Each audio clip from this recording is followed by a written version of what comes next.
Please, ma'am, start. Yes. Okay.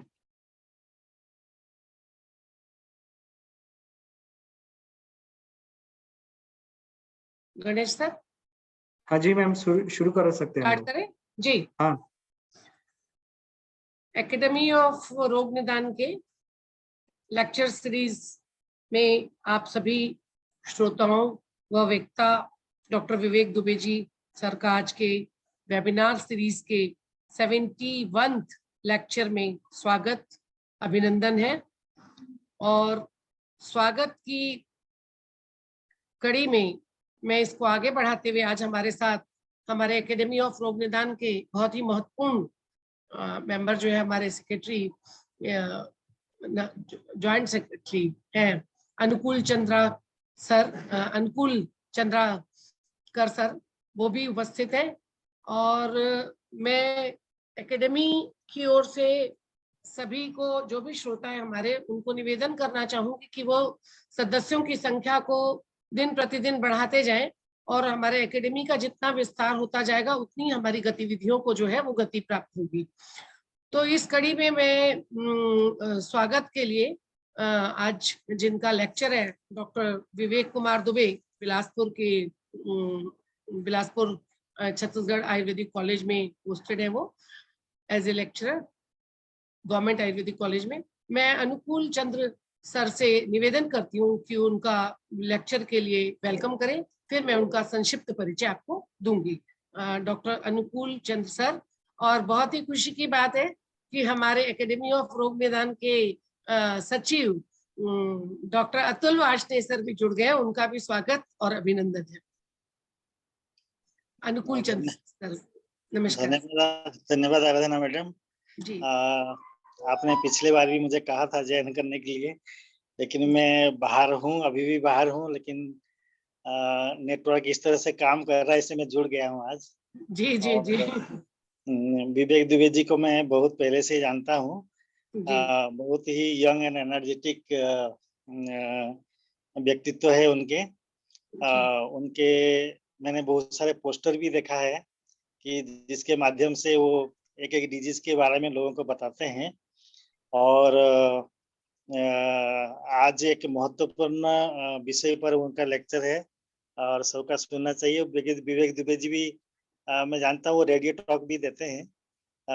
उनका radio talk मैंने सुन नहीं पाया, लेकिन उन्होंने जो पोस्ट करते हैं मैं एक बीच बीच में देखता हूँ, तो उसी से लगता है कि वो कितने एनर्जेटिक हैं और कितने वर्सेटाइल है। तो हम आज उनको सुनेंगे जो एक प्रकृति परीक्षा के बारे में, जो बहुत इम्पोर्टेंट है 10वीं परीक्षा के पाठ। और 10वीं परीक्षा के पहला पाठ जो है प्रकृति परीक्षा है, बहुत इम्पोर्टेंट है। ये सारे विद्यार्थियों से मेरा अनुरोध है कि उनको अच्छे से सुने और अपने इस विषय को अपने नॉलेज के लिए तथा और अपने प्रैक्टिस में यूज करने के लिए आज मुझे लगता है कि ये बहुत महत्वपूर्ण होगा। तो इसी के साथ ही मैं ज्यादा समय नहीं लेते हुए डॉक्टर आराधना मैम को अनुरोध करता हूँ कि वो उनके परिचय प्रदान करें। नमस्कार, थैंक यू सर। आपने इतनी व्यस्ततम दिनचर्या और इतने महत्वपूर्ण प्रवास पे होने के बाद भी हमारे आग्रह को स्वीकार किया, उसके लिए आपको बहुत बहुत धन्यवाद।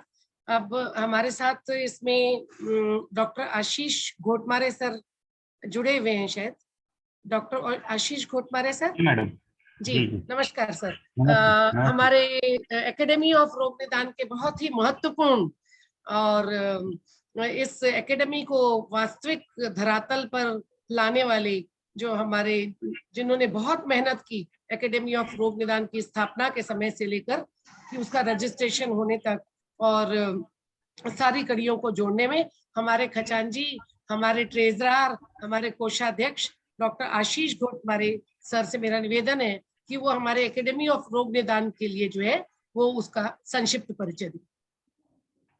Thank you ma'am. सभी को गुड आफ्टरनून। वार्ष्णेय सर, कर सर, दुबे सर, सभी पार्टिसिपेंट, गणेश कोल्डे सर, सभी पार्टिसिपेंट को गुड आफ्टरनून, नमस्ते। मैं आशीष गोतमारे, असिस्टेंट प्रोफेसर श्री आयुर्वेद महाविद्यालय Nagpur and treasurer of academy of रोग निदान। सभी को इस 70वीं सिंगल लेक्चर सीरीज में आपका स्वागत करता हूँ। With the blessings of late Professor M.S. Baghel sir and Professor Shri Krishna Khandel sir and Professor G.P. Upadhyay sir, we registered this academy in Public Trust Office at Nagpur on 4th November 2019. This ARN is registered for the development of subject of Rog Nidan and Vikruti Vigyan and the person working in and for subject of Rog Nidan. Dr. Pawan Kumar Godhatwar sir is the president of Academy of Rog Nidan and Atul Babu Varshne sir is secretary of ARN. As all of you know that as this academy is working for the development of subject Rog Nidan, we are running single lecture series and today is 70th lecture to be delivered. We have started our newsletter to publish our activities. Then we have started Professor M.S. Baghel for Memorial National Award for Best Thesis Dissertation in Rog Nidan. We are going to start shortly our international research journal for publications of researches in Rog Nidan and Vikruti Vigyan. In coming days, we are planning to organize the CME or conference in Delhi where all Nidan experts can share the thoughts regarding our subject so that we can work accordingly. Then we are planning for the multi-author book of Rog Nidan on the basis of API. So like this, so many projects are in. We are going to reveal on in front of Nidanians. So actually ये जो academy है वो Baghel sir, Khandel sir और Upadhyay sir, Varshney sir, इनके आशीर्वाद से ही ये बनी है। मैं जस्ट इनमें थोड़ा सा ही मेरा एक कंट्रीब्यूशन है, ज़्यादा नहीं है, पर हम ये सभी को हम सभी को अपने सब्जेक्ट के प्रोग्रेस के लिए, डेवलपमेंट के लिए हमको सब मिलकर साथ काम करना है और सभी को मैं इसके लिए धन्यवाद और शुभेच्छा देता हूँ। Thank you.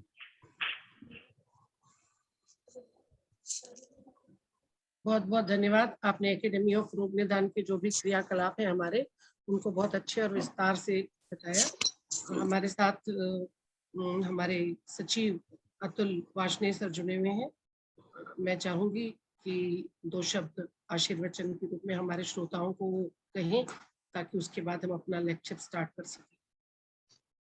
धन्यवाद डॉक्टर साहब।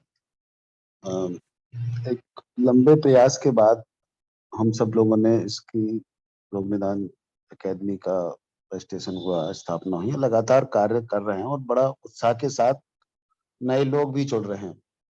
ये हम सब लोगों को लिए बहुत हर्ष का विषय है कि नए पीजी हमारे उत्साह के साथ जुड़ रहे हैं और हम लोगों ने इसीलिए जो पीजी फर्स्ट ईयर का भी बंदा है वो भी जुड़ सके, इसके लिए हमने प्रयास किए और आप सब लोगों के सहयोग से अब हमारी संख्या लगातार बढ़ रही है। मेरी शुभकामनाएं हैं इसी तरीके से हम एकेडमिक एक्टिविटी इसी तरीके से आगे चलाते रहें तो एक दिन हमारा नाम पूरे विश्व में एक अलग पहचान के साथ रहेगा कि एकेडमी ऑफ रोग निदान ये चीज एकेडमिक एक्टिविटी अलग स्तर की चलाती है। Thank you. नमस्कार, धन्यवाद सर। हमें आशा और विश्वास है कि आपकी ये जो सोच है ये निश्चित रूप से धरातल पर आएगी और हमारे साथ हमारा कारवां जो है वो बढ़ता ही चला जाएगा।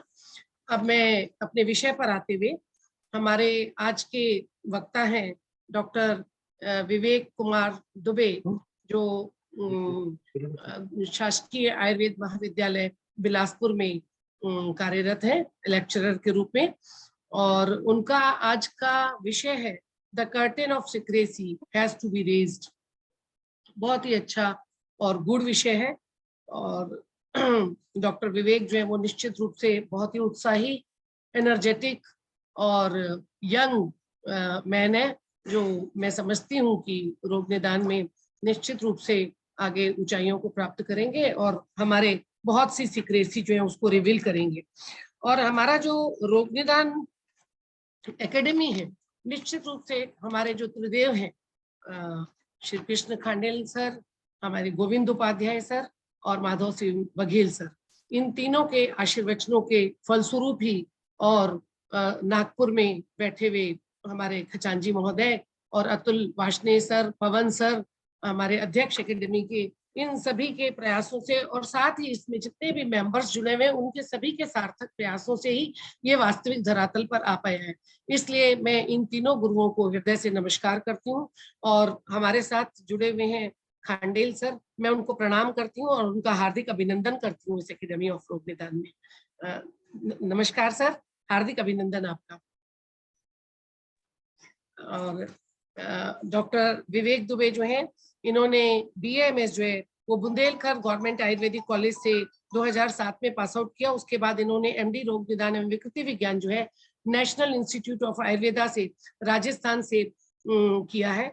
और उसके बाद इन्होंने विज्ञाता शिक्षा जो 3 साल का सर्टिफिकेट कोर्स है वो विद्योत्पत्ति विद्याशाला अहमदाबाद से भी कंप्लीट किया है, जो कि क्लिनिकल सर्टिफिकेट कोर्स है। साथ ही इनकी अध्ययन और अध्यापन में अत्यंत रुचि है और ये इन्होंने पब्लिकेशन भी किया है अनेक नेशनल और इंटरनेशनल जर्नल्स में, और ये काफी ब्लॉग्स भी लिखते हैं हमारे आयुर्वेदा को जो अवेयर करने के लिए। तो ये हमारे जो वर्तमान में चलित न्यूज़पेपर्स हैं उनमें ब्लॉग राइटर भी हैं और regularly he is representing Ayurveda in various platforms like webinars, seminars, All India Radio and other public places. तो ये इन पब्लिक प्लेसेस में हेल्थ के प्रति जो है ये लोगों को अवेयर करते हैं और जहां भी इनको मौका मिलता है वहां पर ये आयुर्वेद की तरफ लोग जो है इंक्लाइंड हो, उनका उत्साह और उनको वहां से लाभ मिले, ऐसा प्रयास इनका रहता है। हेल्थ फॉर ऑल पर हेल्थ अवेयरनेस के में ये NGO से भी जुड़े हुए हैं और लायंस क्लब के साथ कोलैबोरेशन करके भी ये हेल्थ के अनेक कार्यक्रम जो है करते रहते हैं। और इसी तारतम्य में हमने जो है इनको आज के लेक्चर के लिए रिक्वेस्ट किया और इन्होंने भी अपने व्यस्ततम क्षणों में से जो है वो अपना समय निकाल करके हमको आज के लेक्चर के लिए अपना समय दिया है। तो मैं बहुत बहुत हार्दिक अभिनंदन और स्वागत करती हूँ डॉक्टर विवेक कुमार दुबे का कि वो आए और प्रकृति के इन रहस्यों से बहुत ही सरल और सहज भाषा में हमारे स्टूडेंट्स, हमारे एकेडमी ऑफ रोग निदान के टीचर्स और अनेक लोग जो हैं इसमें विज्ञाता शिक्षा के भी जुड़े हुए हैं, उन सभी को इसके रहस्यों से परिचित कराएं। डॉक्टर विवेक कुमार दुबे। धन्यवाद मैम, इतने बृहद उद्बोधन के लिए अंतःकरण से आपका आभार। आज हमारे गुरुओं के ही बनाए हुए मंच ये एकेडमी ऑफ रोग निदान में उपस्थित मेरे गुरुदेव परम आदरणीय खांडेल सर, उपस्थित प्रोफेसर अनुकूल चंदकर सर, हमारे वरिष्ठ और इस पूरी एकेडमी के अपने कंधों पे वाहक आदरणीय अतुल बाबू वार्ष्णेय सर, और उपस्थित यहाँ पे रोग निदान परिषद और एकेडमी ऑफ रोग निदान के सारे सदस्य, मेरे अनुज गणेश कोले जी और सभी विद्वत जन आयुर्वेद के प्रेमी जो आज यहाँ उपस्थित हैं, मैं जिनका नाम नहीं ले रहा हूँ, सभी को मेरा सादर नमस्कार।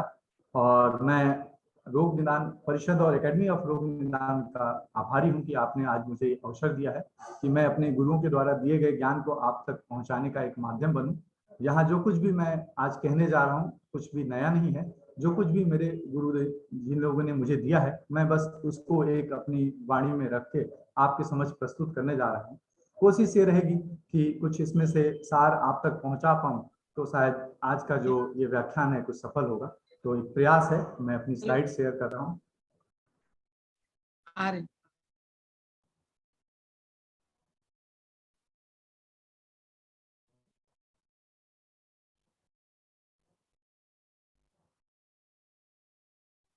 मेरी स्लाइड्स विजुअल हैं आपको?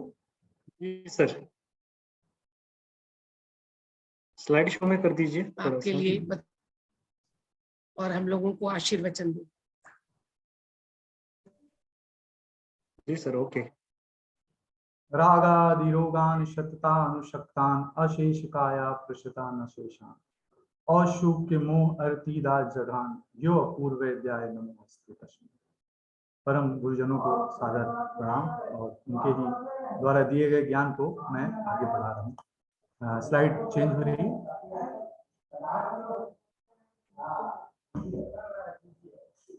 गणेश जी स्लाइड विजिबल है? जी सर विजिबल है। आप शुरू प्रकृति परीक्षण एक बहुत ऐसा सब्जेक्ट है जिसपे कि बहुत सारी चर्चाएं और बहुत विचार निरंतर रूप से चलता रहता है और भारतवर्ष के सभी इंस्टीट्यूट्स और बड़े बड़े सेमिनार और वेबिनार के माध्यम से आवाज कैसे है जी हाँ मेरी आवाज क्लियर है? हाँ जी आवाज आ रही है।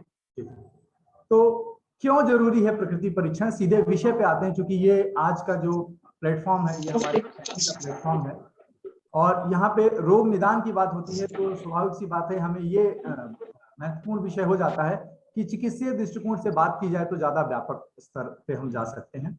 जैसा कि आप सभी जानते हैं कि आयुर्वेद के 2 प्रयोजन हैं, उसमें जो दूसरा प्रयोजन है कि आतुरस्य विकार, उसके पुनः 2 विभाग हो जाते हैं। कोई भी प्राकृत या स्वस्थ व्यक्ति विकृत कैसे हुआ, रोगों से कैसे ग्रसित हुआ, इसको जानने का जो विज्ञान है उसको हम निदान के माध्यम से जानते हैं। और पुनः उस धातु वैषम्य या विकृति को जब हम साम्य करने का प्रयास करते हैं तो उसमें चिकित्सा रूपी कार्य हम आरंभ करते हैं। तो प्रकृति का ज्ञान धातु साम्य से धातु वैषम्य की स्थिति को जानने के लिए बहुत जरूरी हो जाता है कि कई बार प्रकृति के अनुकूल या प्रकृति के साथ जुड़े हुए निदान वहां पे धातु वैषम्य का कारण बनते हैं। और जब हम चिकित्सा के लिए आगे बढ़ते हैं तब भी हम आतुर बल के आकलन की स्थिति में किस तरीके का औसत बल प्रयोग करना है वहां भी हम प्रकृति का आलंबन करते हैं। तो प्रकृति हमारे नैदानिक और चिकित्सीय दोनों दृष्टिकोण से उतनी महत्वपूर्ण हो जाती है जितना कि हमारे स्वास्थ्य के रक्षण के लिए स्वस्थ स्वास्थ्य रक्षण की दृष्टि से महत्वपूर्ण हो जाती है। तो कुल मिला के कहें तो आयुर्वेद के दोनों प्रयोजन की सिद्धि में हमारी प्रकृति का महत्वपूर्ण योगदान है। इसलिए हमें प्रकृति परीक्षण दैनिक रूप से या नियमित रूप से हमारे परीक्षाओं में रखा गया है और हमें इसको करके ही आगे बढ़ना चाहिए। मैं कुछ बिंदुओं के साथ आगे बढ़ रहा हूँ।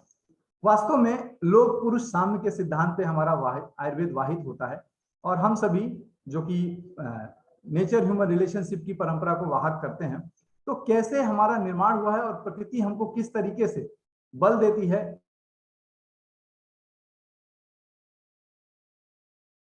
आत्मा मना कालो दिशा द्रव्य संग्रह, ये जो 9 कारण द्रव्य हैं वो हमारे शरीर के सारे कार्य द्रव्यों के निर्मापक हैं। कुल मिलाकर 24 धातुओं की स्थिति है वो 9 कारण द्रव्यों के ऊपर निर्भर है। तो आज हम इसी जो मूल स्थिति है इसका डिकोड करेंगे कि किस तरीके से हमारे 9 कारण द्रव्य हमारे प्रकृति का निर्मापक बन रहे हैं और वो हमारे रूटीन स्थिति में हम उसको किस तरीके से जान सकें, इसका मूल विज्ञान हमारे लिए क्या हो सकता है।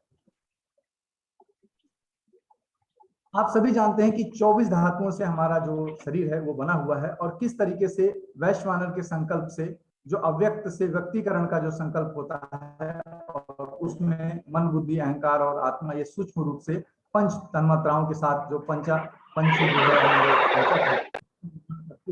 और किस तरीके से 5 ज्ञान इंद्रिय, 5 कर्म इंद्रिय और 5 महाभूत से हमारे 24 तत्व से 24 धातुओं का निर्माण होता है। ये स्थिति सभी को ज्ञात है। ये आहार निद्रा और ब्रह्मचर्य के माध्यम से स्थापित रहता है, इसका ज्ञान सभी को है। प्रकृति वास्तव में हमारे समक्ष जो प्रकृति देखने को मिलती है वो 2 तरीके की मूल रूप से होती है।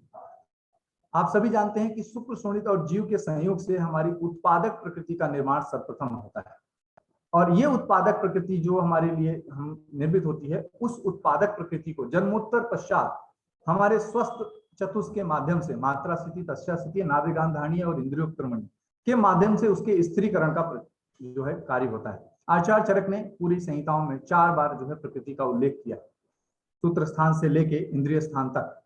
अगर आप देखें तो जो शारीर स्थान में उत्पादक प्रकृति का वर्णन किया गया है वहां से हमारी प्रकृति का मूल उत्पादन होता है और उसके बाद की जो प्रकृतियों का वर्णन किया गया है वो हमारे जन्मोत्तर प्रकृतियां हैं जिनका कि हम अगर सही ढंग से सम्यक तरीके से मात्रा स्थिति के आहार इत्यादि के नियम का पालन करते हैं तो हमारी शारीरिक जो 7 प्रकृतियां हैं उनका स्त्रीकरण होता है।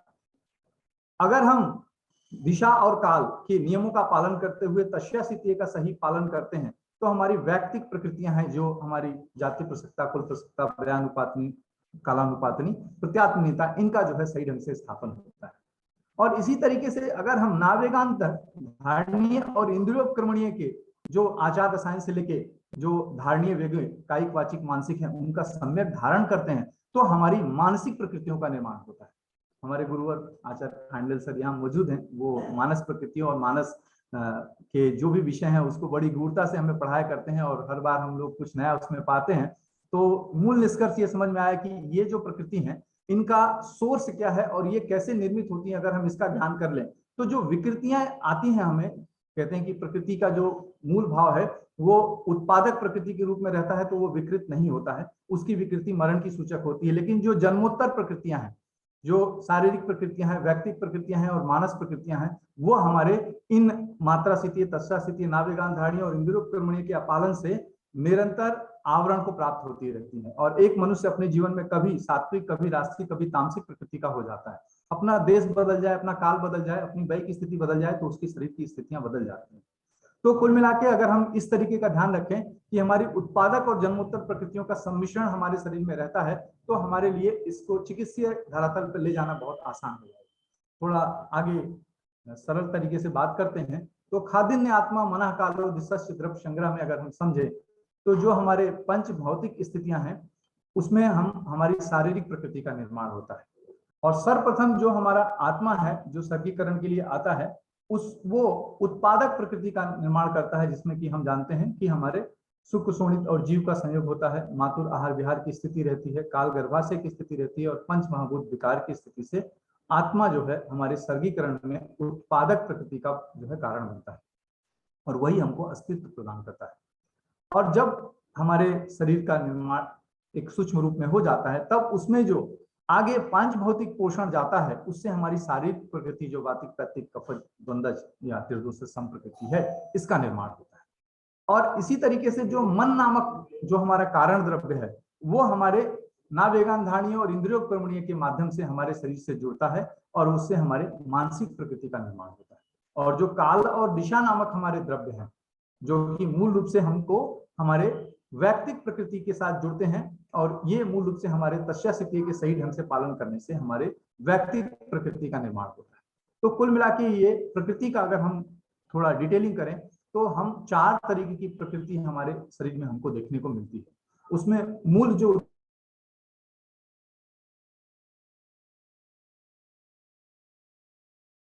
के बाद की जो प्रकृतियां हैं वो जन्मोत्तर प्रकृतियां हैं, वो पांच भौतिक स्थिति से निर्मित होती हैं या मन नामक द्रव्य से निर्मित होती हैं या काल या दिशा नामक द्रव्य के माध्यम से निर्मित होती हैं। इस तरीके से हमारे जो जन्मोत्तर प्रकृतियों का निर्माण होता है।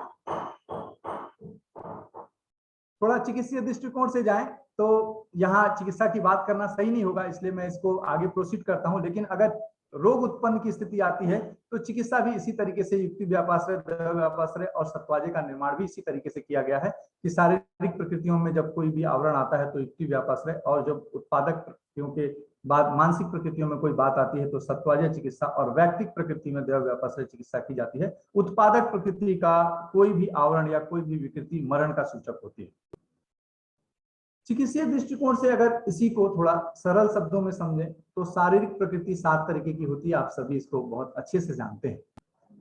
उत्पादक प्रकृति जो होती है मूल रूप से 4 तरीके की होती है। उसमें शुक्र शोणित की जो प्रकृति जो हमारे माँ बाप से हमको मिलती है उस समय जो उत्कटता रहती है और उस समय जब गर्भाधान होता है उस समय जो हमारे नित्य मतलब काल का जो स्थिति रहता है उस समय जो ऋतु का विभाग रहता है वो गर्भाशय पे कैसा प्रभाव डालता है, वो काल गर्भाशय प्रकृति का निर्माण करता है। और माता द्वारा किए गए आहार विहार में जो उत्कटता रहती है उससे जो है उत्पादक प्रकृति का निर्माण होता है। और पंच महाभूत के जो 13 विकार हैं दोष धातु मल, उनकी स्थितियों का जो बाहुल्यता रहती है उसके हिसाब से दोष का जो है बाहुल्यता रहती है। तो ये उत्पादक प्रकृति जो है प्रथम रूप से जो है हमारे शरीर में निर्मित होती है और उसी के बेसिस पे हमारी शारीरिक प्रकृति बाद में पोषित होती है। और मानसिक प्रकृतियों की अगर बात करते हैं तो सात्विक, रासिक और तामसिक जो 7, 6 और 3 बताई गई हैं जिनका कि आप कल्याण अंश, मोह अंश और रजो अंश की बात हम करते हैं, वहां पे मानसिक प्रकृतियों का निर्माण हमारे दैनिक रूप से हम जो नावेगान धारणीय और इंद्रियोपक्रमणीय का पालन करते हैं उससे हमारी मानसिक प्रकृतियों का निर्माण होता है।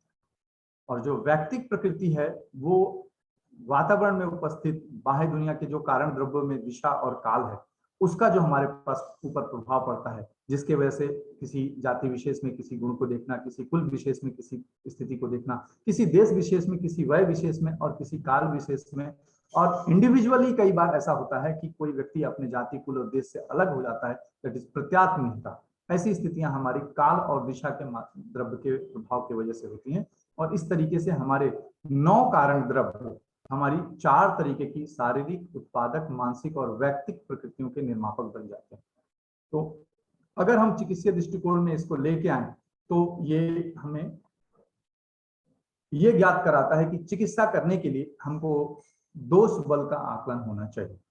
तो प्रकृति का जो चिकित्सीय उपयोग है वो सर्वप्रथम है कि हम उसको दोष बल के आकलनार्थ जानने की कोशिश करते हैं। अगर हमारा दोष बल का आकलन हो जाता है तब हम जानते हैं कि आतुर बल को जानना भी बहुत जरूरी है, क्योंकि दोष बल के आधार पर आतुर बल की स्थिति को देखते हुए ही हम औषध बल का प्रयोग कर सकते हैं। तो औषध बल के स्थिति को जानने के लिए हम आतुर बल को जानते हैं कि हम कैसा औषध प्रयोग करें, तो हम यहाँ पे 10वीं परीक्षा करते हैं। और दोष बल की स्थिति जानने के लिए हम 8वीं परीक्षा करते हैं, जो हम लोग ओपीडी लेवल पे और आईपीडी लेवल पे नियमित करते हैं। तो प्रकृति का यहाँ चिकित्सीय उपयोग दोष बल और आतुर बल का निर्धारण करने में किया जाता है और फिर उसी के आधार पर हम औषध बल का प्रयोग करते हैं। सरलीकरण करें तो प्रकृति का मतलब होता है प्रकृष्ट आकृति। प्रकृष्ट आकृति अर्थात जो हमारे मूल उत्पादक घटक है, वो मूल उत्पादक घटक किस तरीके से अपना पूरा निर्माण किए हैं और किस तरीके से उनकी वजह से हमारी संरचना निर्मित हुई है, इसका ज्ञान कराने वाला जो भाव है वो है प्रकृति। वास्तव में प्रकृति हमारे सहज बल का ज्ञान कराती है, जो उत्पादक प्रकृति होती है, और बाकी जो प्रकृतियां होती हैं वो हमारे युक्तिकृत और जो हमारे कालकृत बल हैं उनका ज्ञान कराती है। तो सहज बल हमारी उत्पादक प्रकृति का ज्ञान कराने वाला जो है भाव होता है। तो इस तरीके से हमको प्रकृति परीक्षण करने की आवश्यकता क्या है, एक मूल बात समझ में आई कि हम किस तरीके से अपने रेगुलर ओपीडी लेवल में दोष बल और आतुर बल के लिए हम इसका प्रयोग करें। लेकिन उसको करने के लिए हमारा जो एक विजन है, क्योंकि एक कई बार ऐसा होता है हम सभी अपने यूजी और पीजी लेवल से या बाद के रिसर्च लेवल पे भी अपने प्रकृति परीक्षण को कहीं ना कहीं अलग अलग क्वेश्चनेयर के रूप में देखा है। आजकल भी जगह जगह से नए सभी इंस्टीट्यूट्स इसको अपने अपने लेवल से कर रहे हैं। CSIR का एक जो है इन्फॉर्म जो है परफॉर्मा भी आ गया है, आयोजेनोमिक्स भी इसमें इन्वॉल्व हो गई है। तो ऐसे सब व्यापक स्तर से सारे काम होते हुए भी कहीं ना कहीं कुछ कमियां रह जाती हैं। उसका थोड़ा सा अगर सरलीकरण यहाँ पे हम करें तो शायद ओपीडी लेवल पे हम बहुत आसानी ऑब्जर्वेशनल स्टडी के रूप में रख सकते हैं। निश्चित तौर पर प्रकृति सतत अन्वेषण का विषय है, इसको सिर्फ क्षणिक स्थिति में नहीं समझ सकते। तो इसको थोड़ा सा कैटेगराइज करते हैं कि जो प्रकृति परीक्षण है, अगर उसके अंदर हम लक्षणों को देखें तो हमें 3 तरीके के लक्षण हमें प्रकृति परीक्षण के अंतर्गत प्राप्त होते हैं। कुछ लक्षण ऐसे होते हैं जो सार्वदैहिक होते हैं, अर्थात हमको पूरे शरीर में उनके स्थितियों में देखने को मिलते हैं।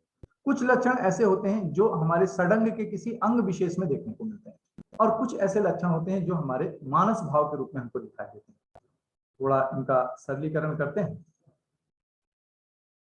अगर ये 4 प्रकृति हम समझें तो 4 प्रकृति को हम दर्शन स्पर्शन प्रश्न के माध्यम से जब आकलन करने के लिए चलते हैं, प्रकृति और व्यक्तिक प्रकृति है, उसका जो हमारा हिस्ट्री टेकिंग परफॉर्मा होता है, उसका जो पहला पार्ट है that is called patient general information और demographic information of the patient, उसमें हम जो सारी बातें पूछते हैं वास्तव में ये उत्पादक प्रकृति और व्यक्तिक प्रकृति का ही डिटेलिंग होता है। आप पेशेंट से उसका नाम, उसकी जाति, उसके माता पिता के बारे में, उसके जन्म स्थान के बारे में पूछते हैं, उसके वय के बारे में पूछते हैं, है ना, उसकी जो तत्कालिक जो स्थिति है उसके शारीरिक उसमें उसके बारे में पूछते हैं, और साथ में ये जनरल इंफॉर्मेशन कलेक्ट करते हैं। तो ये जो जनरल इंफॉर्मेशन आप पेशेंट के साथ कलेक्ट करते हैं उसमें आप देखें तो माता पिता के बारे में भी जानकारी हो जाती है, पर्सनल हिस्ट्री के बारे में भी थोड़ी जानकारी हो जाती है, और साथ में डेमोग्राफिक इंफॉर्मेशन के बारे में जानकारी होती है। तो पूरी की पूरी जाति प्रसक्ता, कुल प्रसक्ता, देशानुपातनी, व्ययानुपातनी, प्रत्यात्मनेता नाम की जो व्यक्तिक प्रकृति है उसका पूरा का पूरा यहाँ पे हम डिटेलिंग लेते हैं। तो ये हमारे ओपीडी लेवल का पार्ट है कि किस तरीके से हम अपने व्यक्तिक प्रकृति और उत्पादक प्रकृति को अपने प्रश्न परीक्षा के माध्यम से अपने पेशेंट के साथ जुड़ के नियमित रूप से ज्ञात करने की कोशिश कर सकते हैं। अगर आगे की बात करते हैं तो दूसरी जो प्रकृतियां हैं जिसमें कि हम बात करते हैं अपने शारीरिक और मानसिक प्रकृति की, इसके लक्षणों को हम मुख्य रूप से 2 भागों में बांट सकते हैं। जो सार्वदैहिक लक्षण है, ये सभी मैं कुछ नया नहीं कर रहा हूँ, आचार्य चरक की बातें हैं, गुरुजनों ने बताई, आप तक ले जाने की कोशिश कर रहा हूँ। इसमें अगर देखें तो सार्वदैहिक लक्षण के बारे में कुछ बातें आती हैं, जिसमें कि सिंपल हमारी शारीरिक संरचना इत्यादि की बात होती है कि हमारा सहनन कैसा है, हमारी संरचना कैसी है। तो इसमें वातिक, पैत्तिक, कफज जो कि हमारे शारीरिक प्रकृति की स्थिति का आकलन है, इसके बारे में एक दृष्टिकोण यहाँ रखा गया है। वो सभी आप देख पा रहे हैं आसानी से कि हम इसको कैटेगराइज कर सकते हैं कि कोई व्यक्ति जो है अल्प जो है संरचना और दुबला है, मांसल है, मध्यम है, सम्यक है। इस तरीके से वातिक, पैत्तिक, कफज, त्वचा इत्यादि की जो स्थितियां हैं सार्वदैहिक रूप से कार्य करने की जो क्षमता है उसमें अल्प है, मध्यम है, उत्तम है। ऐसी क्रियाशीलता कैसी है, भूख प्यास जो कि हमारे जो वेग हैं उनकी स्थितियां कैसी आ रही हैं, पाचन की क्रिया कैसी है, पक्वाशय की स्थिति कैसी है, और तापमान और आर्द्रता और श्वेत की प्रवृत्ति अप्रवृत्ति कैसी है, ये इसकी हम स्थिति सार्वदैहिक रूप से देख के हम ये सारे के सारे शारीरिक स्थिति का आकलन सार्वदैहिक रूप से कर सकते हैं। और जैसा कि आप दर्शन स्पर्शन प्रश्न के माध्यम से ये सारी चीजें करते हैं, तो ये कैटेगराइजेशन हमें प्रकृति के सार्वदैहिक लक्षण के रूप में देखने को मिलता है। इसी तरीके से कुछ लक्षणों को एकांगज या षडंग की स्थिति में भी हम कैटेगराइज कर सकते हैं कि प्रकृति के कुछ लक्षण अंग विशेष में देखने को मिलते हैं। केस की स्थिति है, नेत्र की स्थिति है, नाक की स्थिति है, ओष्ठ कैसे हैं, गंड कैसा है, नख कैसा है, संधियां कैसी है। अगर हम इसको देखें तो ये षडंग हमारे अलग अलग अंगों की स्थिति में, हमारी प्रकृति में वातिक, पित्तज, कफज की स्थिति में शारीरिक भाव कैसे होंगे, इसका एक डिस्क्रिप्शन यहाँ पे डिटेल में लिखा हुआ है, जो कि आचार्य चरक का ही भाव है। तो कुल मिला के हम जब फंडामेंटल को अप्लाइड के लेवल पे ले जाते हैं, यूं कहें कि जो क्लिनिकल डेस्क है उस पे लेके जाते हैं, तो हमारे चीजें जो है हमारे लिए आसान हो जाती हैं और उसको समझना या उसको प्रैक्टिकली करना भी बहुत हमारे लिए सरल हो जाता है। तो प्रकृति परीक्षण में अगर हम इस तरीके के भाव रखते हैं तो हमारे डेली ओपीडी लेवल से ही हम बहुत सारी चीजों को रूल आउट कर सकते हैं। तो ये षडंग के लक्षण है जो कि हम अपने प्रकृति की स्थिति में देख पाते हैं। ऐसे ही हमारे प्रकृति का जो मानसिक भाव है, मैंने यहाँ पे बहुत ज्यादा डिटेलिंग नहीं किया है, अगर डिटेलिंग करें तो हमारे जो है 7 के साथ जो है हमारे सात्विक, 6 राजसिक और 3 तामसिक के पूरे के पूरे जो है गुण आपको यहाँ देखने को मिल सकते हैं। आप उसके माध्यम से भी आगे बढ़ सकते हैं, लेकिन मैंने इसको थोड़ा सा शॉर्ट करने की कोशिश किया है कि मानस भाव, जो मानसिक प्रकृतियां हैं उसके अंदर जो धी, धृति, स्मृति या जो है हमारी डिजायर है और जो हमारी रुचि है, उसके माध्यम से हम ये समझ सकते हैं कि मानसिक स्थितियों में जो प्रकृति का निर्माण हुआ है वो कैसा है। जो है कल्याण अंश की भावना है, त्याग की भावना है, चीजों के साथ ईर्ष्या पूर्वक जुड़ने की भावना है, तो ऐसी प्रकृति कहाँ पे टिकती है, सात्विक प्रकृति के रूप में इसका हम कैटेगराइजेशन करते हैं। रोष की भावना है, हमेशा जो है ईर्ष्या की, द्वेष की, रजो गुण की बाहुलता वाली भावना है। ऐसी स्थितियों से हम उसको ले जा सकते हैं, वहां पे रजोगुण बाहुल या क्रिया मंदता है, बिल्कुल से ही इनर्शिया है, बिल्कुल किसी भी तरीके की चैतन्यता नहीं है, किसी भी तरीके का व्यक्तिगत, व्यवसायिक और सामाजिक आयु में किसी भी तरीके का उत्साह नहीं है, ऐसी स्थिति देखने को मिलती है। तो हमें 3 तरीके की जो तामसिक प्रकृतियां हैं उनका भी हम यहाँ अन्वेषण कर सकते हैं। लेकिन मैं आपको यहाँ पे फिर एक रखना चाहूंगा, ये सतत अन्वेषण का विषय है, अर्थात अगर जब तक हम इसको लगातार नहीं करते हैं, किसी व्यक्ति को एक समय की एक तात्कालिक स्थिति के अन्वेषण से नहीं जाना जा सकता है। तो ये मानसिक जो लक्षण है, ये हमारे जो है मानस प्रकृति जो हमारी है उनके भावों के बारे में हमको ज्ञात करता है। तो कुल मिला के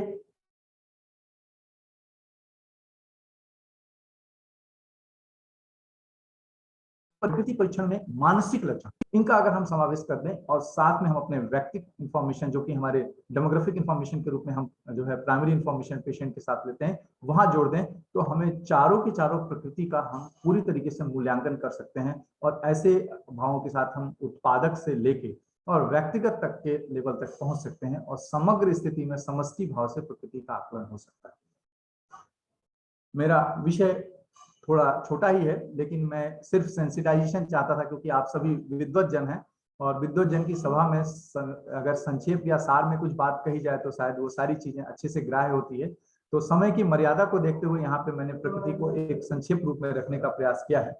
एक महत्वपूर्ण बात यहाँ पे मैं कहने की कोशिश करूंगा कि वास्तव में हम प्रकृति परीक्षण तो करते हैं। प्रकृति परीक्षण की स्थिति हमको एडवाइस की जाती है कि हम अपने ओपीडी में, हमने अपने हॉस्पिटल्स में प्रकृति करें, लेकिन प्रकृति वास्तव में एक वैसी स्थिति है कि जैसे सूरज को आप देख पाते हैं, जब सूरज अपने पूरे भाव के साथ रहता है तब हमें उसके प्रकाश का, उसकी आभा का ज्ञान होता है।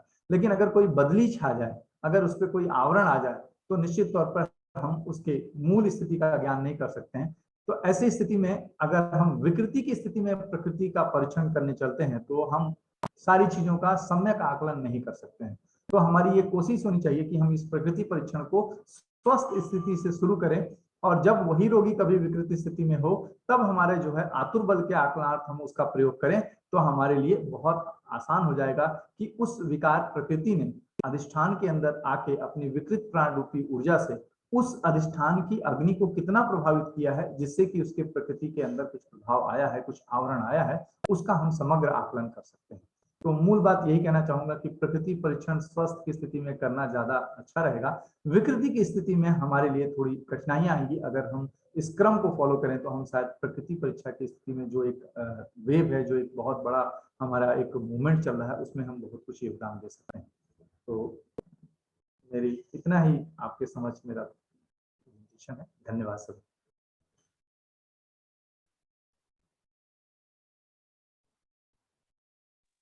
Thank you sir.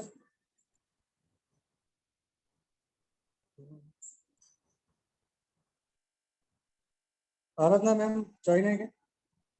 Hello, yes ma'am. बहुत बहुत धन्यवाद डॉक्टर विवेक। आपका उद्बोधन जो है वो बहुत ही ज्ञानपूर्ण, सार और संक्षेप में था, और आपको आज निकलना भी है भुवनेश्वर के लिए, उसके बावजूद भी आपने व्याख्यान जो है दिया, उसके लिए हम आपके लिए हृदय से आभारी हैं। बहुत बहुत हार्दिक धन्यवाद और आभार आपको। अब मैं हमारे एकेडमी ऑफ रोग निदान की एनर्जेटिक को इनवाइट करती हूँ, वो एकेडमी के सदस्यों का और आपका आभार व्यक्त करेंगी। हमारी जयकिनी मैडम। हेलो मैडम जी। हेलो, मैं ऑडिबल हूँ? ऑडिबल हूँ? जी मैडम जी। Yes First madam. of all, very much congratulations to the one of the senior personality of our fraternity, it is Dr. Anuradha madam. Madam इतनी senior है, फिर भी always she used to be very much creative. She is always used to be very supportive, and she is always used to be an example for every young generation. So first तो madam का जो madam ने ये पूरे महीने की जो अच्छी तरह से हमारे जो ऑब्जेक्टिव है रोग निदान अकेडमी का, कि हमारी ये लेक्चर सीरीज जिसका 71st लेक्चर है मैडम, राइट? 71। यस, तो वो लेक्चर मैडम ने कंप्लीटली वहां तक पूरा वो जगन्नाथ का बोलते हैं ना, रथ यात्रा, वो कंप्लीट की है। बहुत अच्छा, या because everyone used to be very much busy in their busy schedule, as well as जो हमारे आज के स्पीकर है माननीय विवेक जी दुबे सर, वो भी हमारे एकेडमी के आधार स्तंभ है। एज यूजुअल उनके पीपीटी में, उनके लेक्चर में उनकी जो एक प्रयोगशीलता है, उनका कोई भी टॉपिक के बारे में जो सामंजस्य है, सामने वाले स्टूडेंट को उसके लेवल पे, बेसिक लेवल पे जाके समझाने की जो प्रवृत्ति है, वो पूरी अपनी उनके प्रेजेंटेशन में रिफ्लेक्ट हुई। ये प्रेजेंटेशन मैं आदरणीय अपने गणेश जी कोल्ले, जो वर्षों से इस पूरे इवेंट को मैनेज कर रहे हैं, उनसे रिक्वेस्ट करूंगी कि एज अर्ली एज पॉसिबल उनका यूट्यूब का जो वीडियो है वो मुझे मेरे स्टूडेंट्स के लिए फॉरवर्ड करना है। बहुत ही important, practically important topic Dubey sir ने बहुत सिंप्लीफाई करके प्रेजेंट किया। उसके सारे पैरामीटर्स कैसे चेक करने हैं, पेशेंट में कैसे देखने हैं, बहुत अच्छी तरह से समझाए। दुबे जी, आपका ARN की तरफ से बहुत हार्दिक धन्यवाद। मैडम तो है ही, मैडम का भी धन्यवाद, और कोल्ले सर का भी एंटायर अगेन रोग निदान अकेडमी की ओर से गणेश कोल्ले सर की जो डेडिकेशन है, उनका जो सिंसियरिटी है, वो इस लेवल पे, या आज आयुर्वेद में मैं नहीं, सिर्फ रोग निदान नहीं, किसी और भी फैकल्टी के किसी भी टीचर में इतनी कंसिस्टेंसी और इतना ये मैं देख पा नहीं रही हूँ।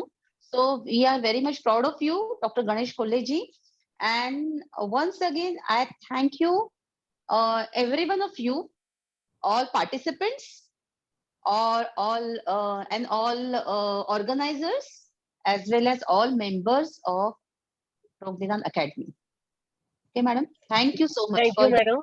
आपकी हिंदी बहुत अच्छी थी, उसके लिए बहुत बहुत धन्यवाद। आपने मेरे आग्रह thank you very much madam. Actually आपसे डर के ही मैंने अपनी हिंदी सुधारी है। नहीं नहीं मैडम, बहुत ही अच्छे से बोला आपने। हमारे साथ अभी डॉक्टर अनुपमा बारिक जो है वो जुड़ी हुई है, वो डॉक्टर विवेक जी के लिए 2 शब्द कहेंगी। डॉक्टर अनुपमा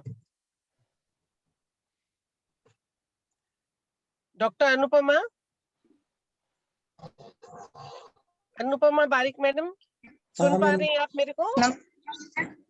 जी, हाँ, आज के हमारे मेरी वक्ता, आवाज आ रही है? जी जी मैडम, आ जी रही है। बताइए। जी नमस्कार मैडम, आइए आपका स्वागत है। डॉक्टर विवेक जी के लिए आप जो है उनका थोड़ा सा परिचय दीजिए। बहुत ही उत्साह और ऊर्जा के साथ उन्होंने बहुत अच्छे टॉपिक को बहुत अच्छे से एक्सप्लेन किया। आप 2 शब्द जो है उसको बोलिए, उद्बोधन दीजिए। नमस्कार मैम, बहुत बहुत धन्यवाद। आप सभी आयोजकों और श्रोताओं को मेरा नमस्कार। आज के हमारे मुख्य वक्ता डॉक्टर विवेक कुमार दुबे जी, वो मेरे गुरु भाई भी हैं। उनके बारे में क्या कहूँ, वो हमेशा अच्छा व्याख्यान ही देते हैं हमेशा। और उन्होंने आज प्रकृति परीक्षण के ऊपर बहुत ही ज्ञानवर्धक व्याख्यान दिया है। रोग निदान में प्रकृति परीक्षण का सही रूप से होना बहुत ही महत्वपूर्ण होता है। चरक संहिता में भी आतुर के 10वीं परीक्षा में सबसे पहले क्रम पे प्रकृति परीक्षण को ही रखा गया है। इसी से ही इसकी महत्ता सिद्ध हो जाती है। आज डॉक्टर विवेक कुमार दुबे जी उसको त्रिविध परीक्षा के साथ भी जोड़े और प्रकृति के 4 प्रकार भी बताए। इससे रोग निदान में आज के श्रोतागण निश्चित रूप से लाभवान होंगे। और एकेडमी ऑफ रोग निदान के सभी आयोजकों को मैं धन्यवाद देती हूँ। डॉक्टर आराधना मैम, आपको विशेष रूप से धन्यवाद। आपने आज मुझे 2 शब्द बोलने का अवसर दिया, बहुत बहुत धन्यवाद मैम। और डॉक्टर विवेक कुमार दुबे जी, आपको हृदय से बहुत बहुत धन्यवाद। नमस्कार। Thank you ma'am. मैडम धन्यवाद। Thank you. डॉक्टर विवेक, आपका पुनः हार्दिक आभार और धन्यवाद। और आशा है कि आप जब भी मौका मिलेगा तो हमको छोड़ेंगे नहीं, पुनः पुनः अवसर मिलने पर आप अपना वक्तव्य जो है वो जरूर देंगे। धन्यवाद सर, नमस्कार। सभी श्रोताओं को नमस्कार।